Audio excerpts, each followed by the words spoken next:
है informative content, दूसरा है कमर्शियल कंटेंट। अनफॉर्चुनेटली ये किताब कहती है, बट अनफॉर्चुनेटली जो लेटेस्ट गूगल अपडेट आई है, जितनी भी एफिलिएट वेबसाइट से सबसे पहले तो उनकी ट्रैफिक घटाई है इसने, इसी वजह से कि वो डिवीजन जो है वो बैलेंस नहीं कर पाए। लोगों ने लालच में 20% इंफॉर्मेटिव कंटेंट लिखा, 80% सेलिंग कंटेंट, कमर्शियल कंटेंट लिखा। तो गूगल ज्यादा प्रेफर कर रहा है इंफॉर्मेटिव कंटेंट को रादर देन कमर्शियल कंटेंट। इसका मतलब कि आपने लालच नहीं करनी। अगर आप एक टॉपिक के बारे में इंफॉर्मेशन दे दें, हमने तो ये तो इस्टेब्लिश कर लिया कि कंटेंट कवरेज में जो इम्पोर्टेंट चीज़ है वो ये है कि आपका सब्जेक्ट मैटर एक्सपर्ट होना, उसके बाद आप up to date fresh information देंगे और वो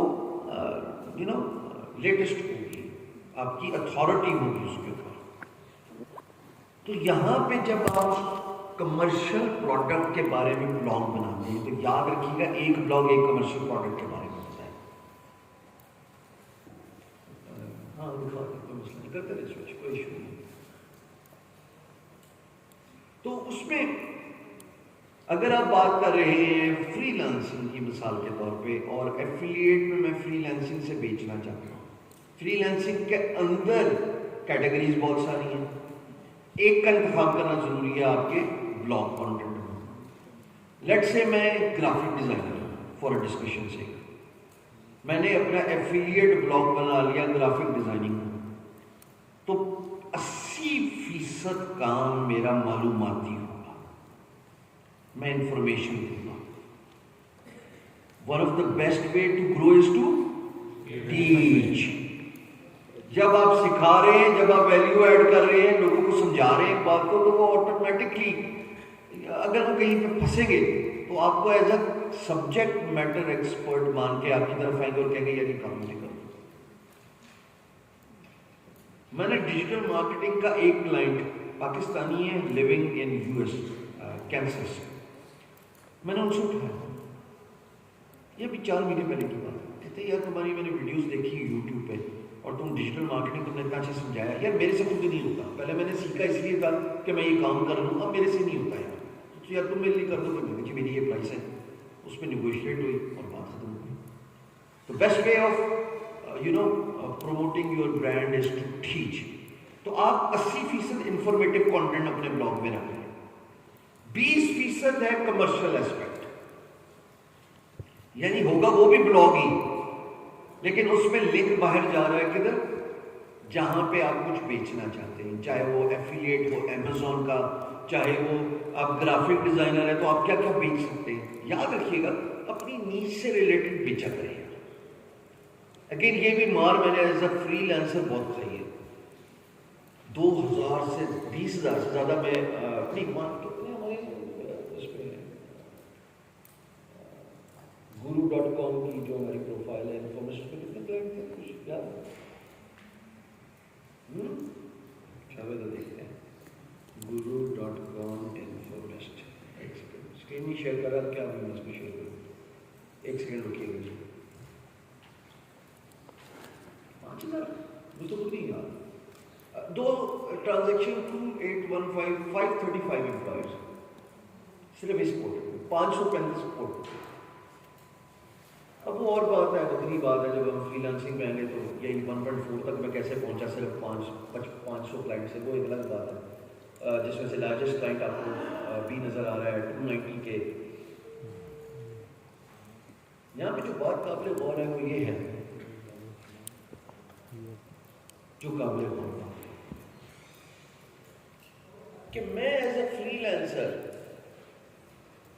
इतना काम करके आया हूं, लेकिन मैं एफिलिएट नहीं बेचा। बड़ी बेवकूफ़ी किया मैंने, बड़ी बेवकूफ़ी किया मैंने। और फिर जब मैंने एफिलिएट बेचा तो रच के बेचा, इतना बेचा कि तबीयत साफ कर दी। अब वर्क चेस्ट पे बैनर ही लगा हुआ, किसका लगा हुआ?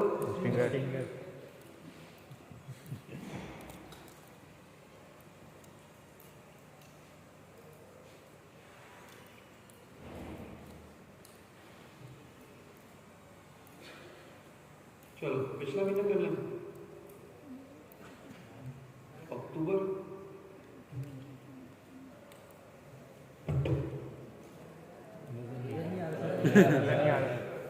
मैं दिखाना होना था मैं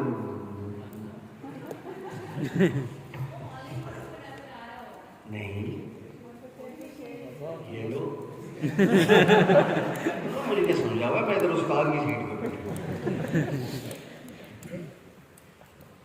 देख रहे हैं।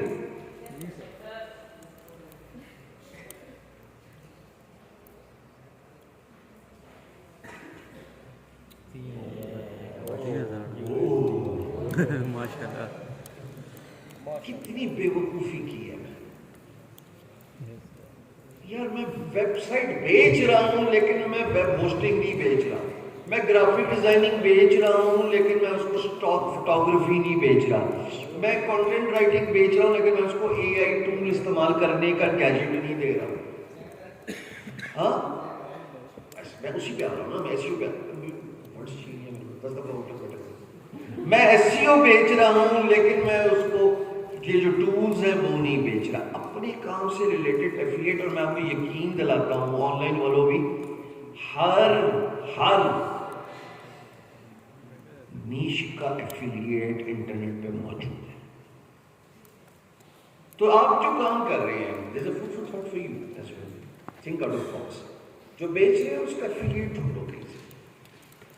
वेबसाइट में बेच रहा हूं तो वेबसाइट बेचने के लिए उसको वेबसाइट कहां पे चाहिए होगी? किसी होस्ट पे चाहिए होगी ना। मकान बेच रहा हूं उसके लिए जमीन तो चाहिए होगी ना, तो वो जमीन में बेच रहा हूं और उस जमीन से मैं 2 रुपए निकाल लेता हूं। Think out of box. ये एफिलिएट ब्लॉगिंग करती है।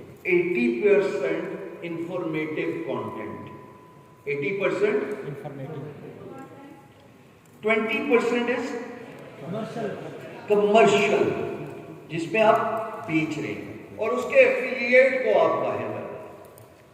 ठीक, वो कह रहे हैं जी क्लैप्स हादर इंस्टीट्यूट ऑफ टेक्नोलॉजी, आज आपने हमें खुश कर दिया, जैसे बना दो जी क्लैपिंग कर दो इनके लिए, खुश हो।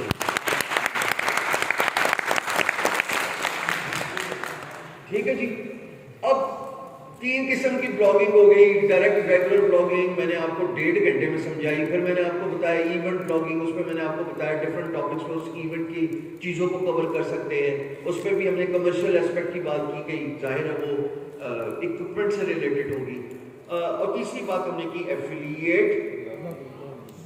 अच्छा अब आप मैं कैमरे में भी आए, मैं थोड़ा खड़ा हूँ if I can please. Site पे 2 चीजें होनी चाहिए तो एंगेजमेंट ज्यादा रहती है। एक टूल, एक स्ट्रक्चर, एक स्ट्रक्चर तो मैंने समझाने की कोशिश की थी, बुनियाद है। दूसरी बात मैंने बोली नहीं थी। एक टूल है जो एंगेजमेंट बढ़ा सकता है।